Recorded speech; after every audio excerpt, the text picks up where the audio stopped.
What's up, 10 Scale Squad? You guys have been digging the mini crawler table lately, and we've been having a lot of fun crawling our rigs around this thing. But a lot of you have asked me, hey, I want to get into mini crawling.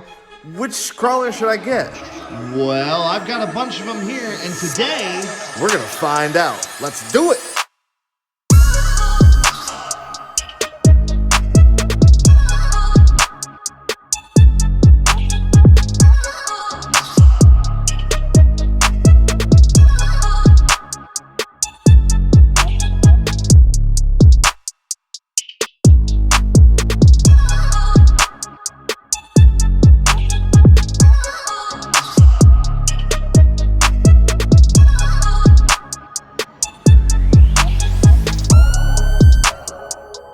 So let's take a look at all these crawlers individually. We're going to break them down into 4 categories. 1, price. How much does it cost? 2, aftermarket upgrades and availability. 3, scale looks. And finally, performance. First off, we have the Element Enduro 24. This is the cheapest truck on our list, coming in at $100. Now, I'm sure there's probably another brand out there that has a mini crawler that you can get into for less than $100. So Element is, of course, a Team Associated brand. This is the transmitter that it comes with, pretty popular with a lot of these mini crawlers and some of the cheaper Horizon hobby brands. And it's powered by this. This is just a little 1-cell LiPo battery, 520 milliamp hours, and you can expect a good 20 minutes or so of crawling out of this itty-bitty little battery. The Element does have pretty small wheels and tires, but the tires are actually a really nice compound. As far as aftermarket, there's not a whole lot of aftermarket accessories that you can get for this.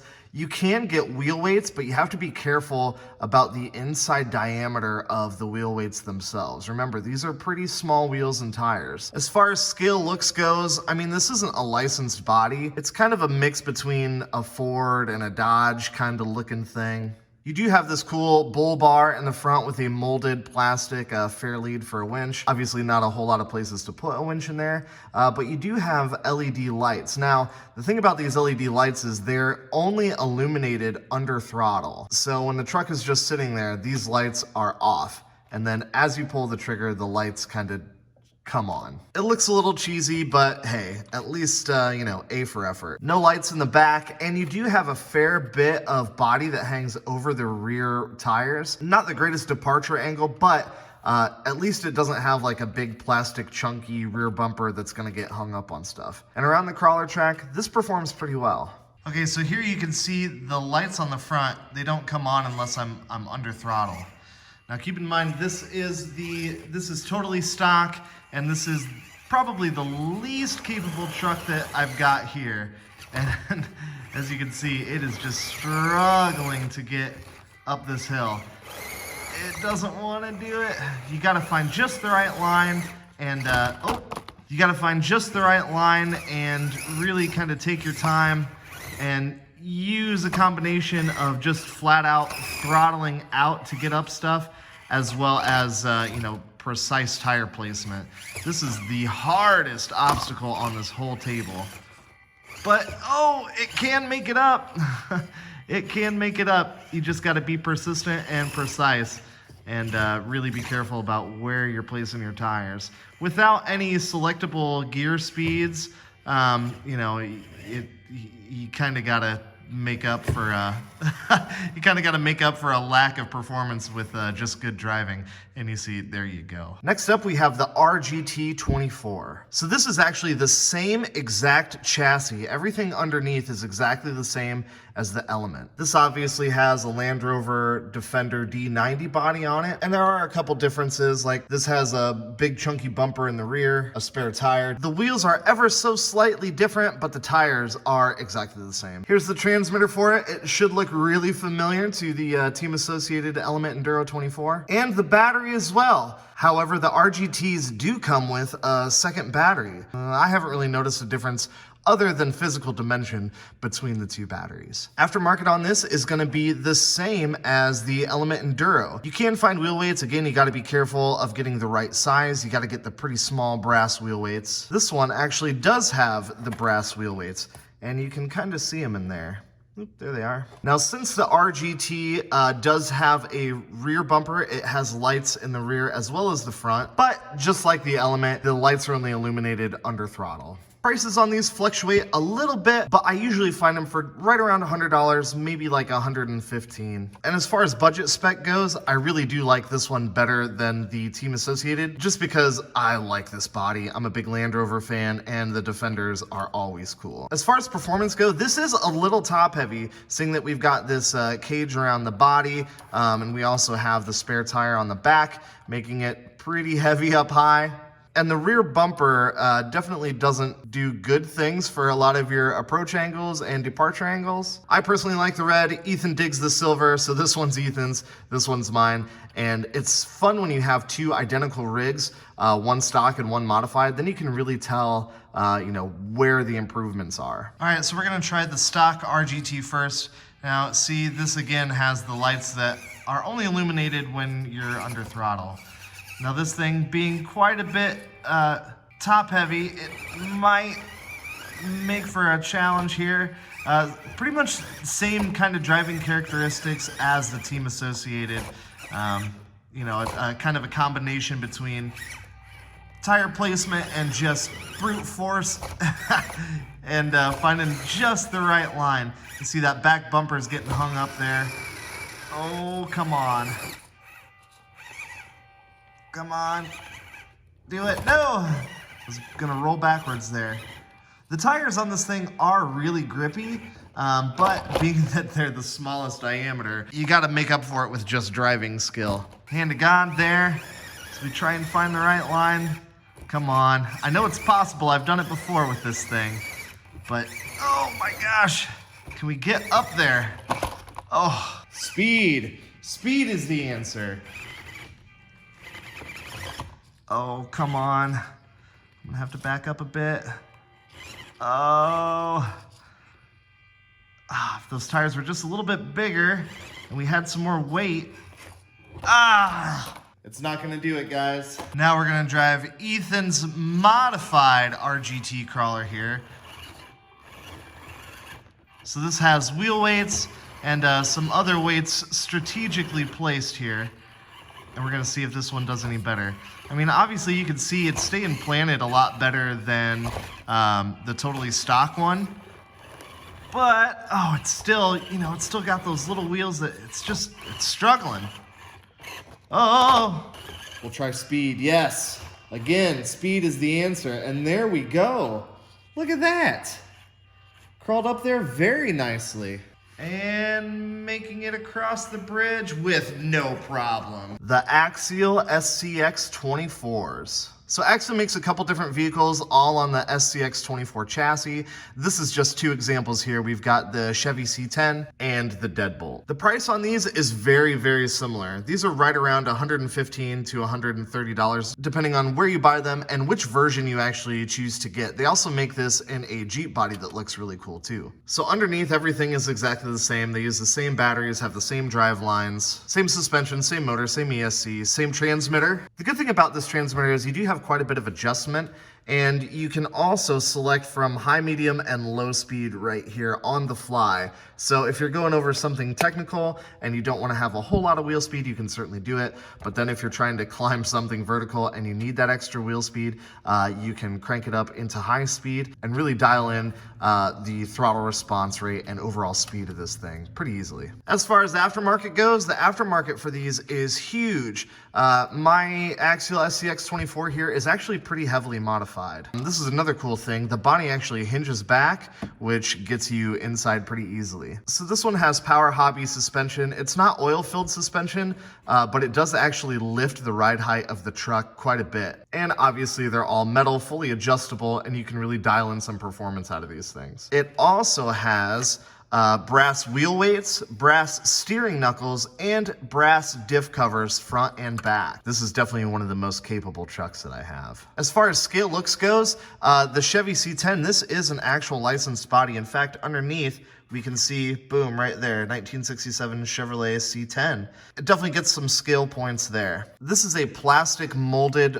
front grille here, and you can see there are some sticker details underneath. The headlights look pretty realistic. Obviously they don't work, but we do get LEDs in the front bumper. Look at how short and stubby the rear end on this thing is. It makes your departure angle really, really nice. You don't have to worry about dragging your bumper over everything. I've seen a lot of guys take the front bumper off just to kind of prevent it from getting hung up on stuff. But, you know, at the end of the day, it is a Lexan body. You know, none of these lights work. They are light buckets, so you could put lights in there if you wanted to. Not super duper scale, but definitely a lot more scale looking than some of the cheaper trucks out there. The Deadbolt, on the other hand, is not a licensed body.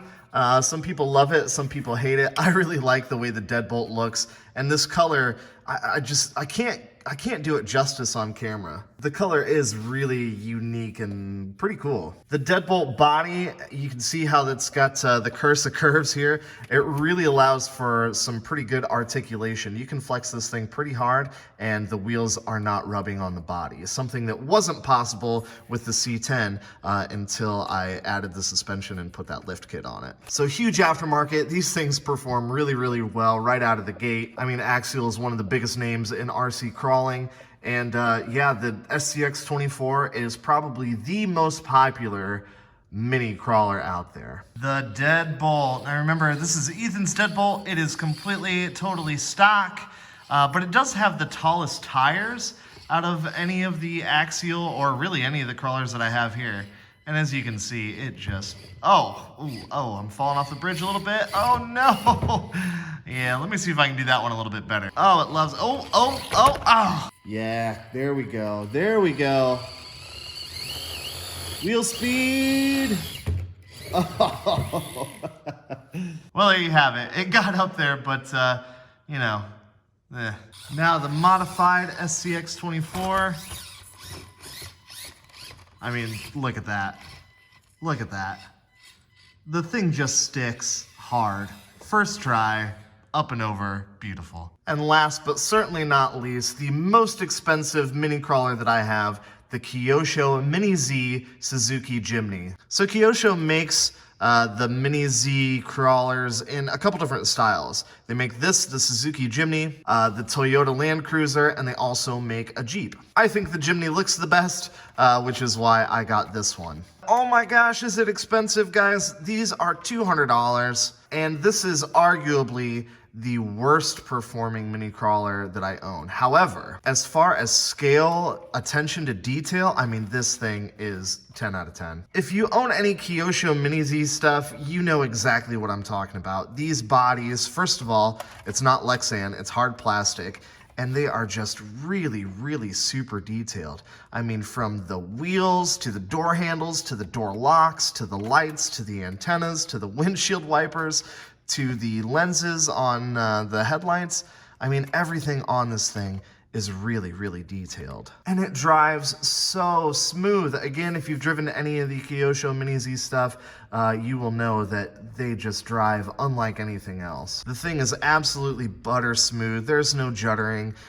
Really, really fun to drive. It definitely has the smallest wheels here. Look at those itty bitty little things. And it certainly makes it challenging to get over big obstacles on the crawler table. But I mean, fun factor is through the roof with this thing, because just the way that it crawls is so scale. I mean, obviously with some of the Axial stuff and even the Team Associated stuff, I mean, you can just hammer over obstacles and get over them. But the way you actually have to approach obstacles and slowly crawl over them using you know, the weight of the body and the flex of the suspension and the limited throttle that you have and limited torque, I mean, it really makes for a scale experience. The aftermarket for these things, yeah, it's there. Kyosho is still pretty new into the mini crawler game, so I am sure that there will be more aftermarket support for these. There's some already. You can get, you know, wheels and tires and suspension lift kits and things like that. But just for a straight out of the box experience,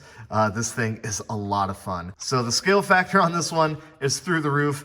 Unfortunately, so is the price, guys. Again, $200. Is it worth it? It depends on your budget. It depends on how important, you know, scale performance and scale looks is to you. I really like both those things, so I got it. And you know what? I really like driving this thing. Here's the transmitter that it comes with. If you own any Mini Zs, this should look familiar to you. And this runs on 4 AAA batteries. I use rechargeable ones, but you can certainly just go out and buy, you know, Energizer, Duracell, alkaline AAA batteries and go to town with it. All right, little Suzuki, let's give it a try. This is almost certainly not going to go well. And it's a super scale body, and it was kind of expensive. I don't want to destroy it. Come on. As you can see, I mean, it's just not getting anywhere close to the... Oh, no way. No way. No way. I can't believe that. Oh, I'm falling off the bridge on the driver's side. There we go. Come on, Jimny. No way. It's got a pretty narrow wheelbase, so this bridge is pretty difficult to navigate as well. I can't believe it did that.